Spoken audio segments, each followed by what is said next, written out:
Este libro es como un reflejo de mi personalidad.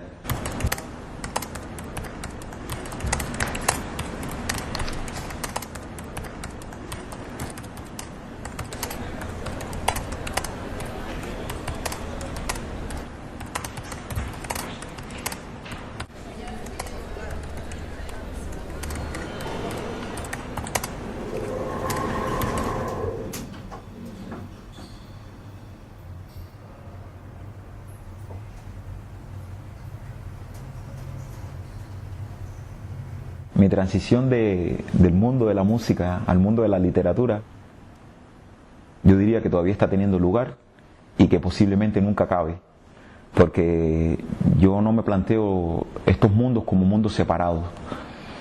Un ejemplo que se me ocurre rápidamente es que cuando uno habla de una historia, por lo general habla de ritmo, de la lectura, habla el ritmo de la historia. Uno habla de las pausas, el uso de las pausas, también tiene el mismo uso de las emociones. Son, digamos, motivos muy musicales.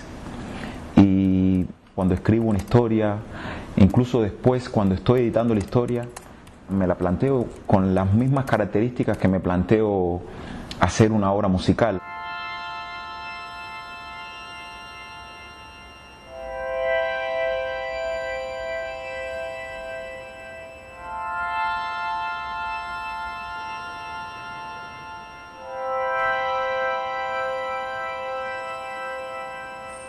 Si yo tuviese que pensar en una palabra a la hora de presentar mi libro, la primera que me viene a la mente es diversidad.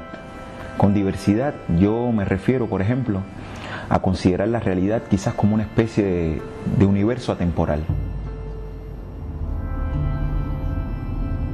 Justamente pienso que una de las cosas más fascinantes que tiene la realidad, y es esta realidad, me refiero a la que vivimos ahora, es que es muy variada.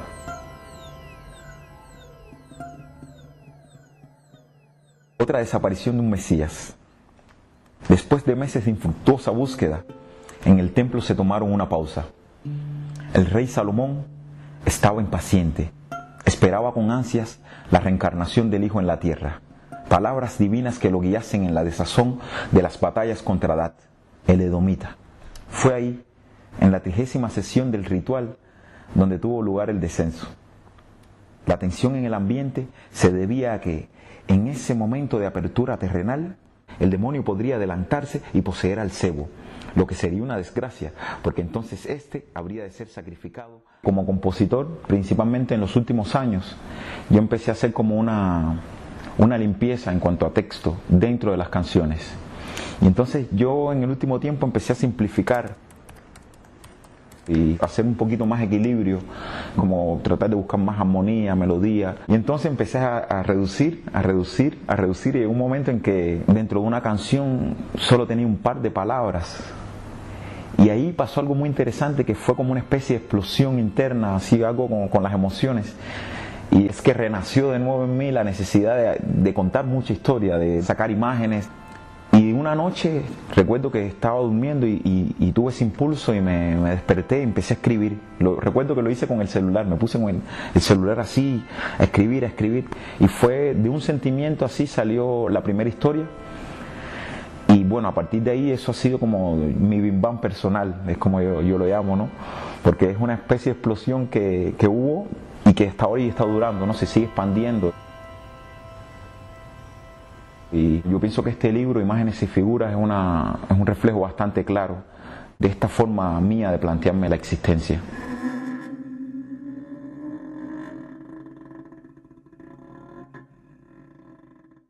Happy End para un grupo de autoayuda. El mal era inminente. Las corrientes de otoño traerían el silbido frío de la soledad. Los seres de la tierra temblaron de pavor y, desesperados por la incertidumbre del futuro, echaron a correr en todas direcciones. Ay de los mortales. Poseídos por una locura sin nombre, comenzaron a empujarse, a morderse y a dispararse entre sí,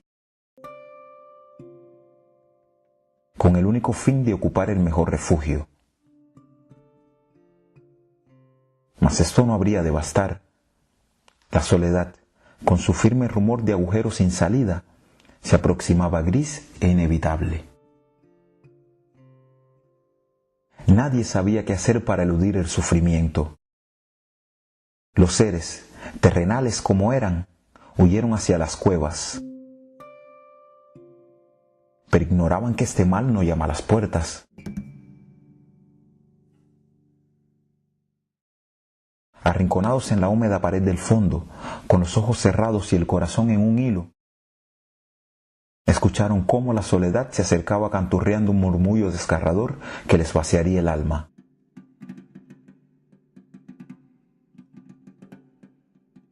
Y en el instante más próximo a la consumación, cuando todo se dibujaba perdido sin remedio,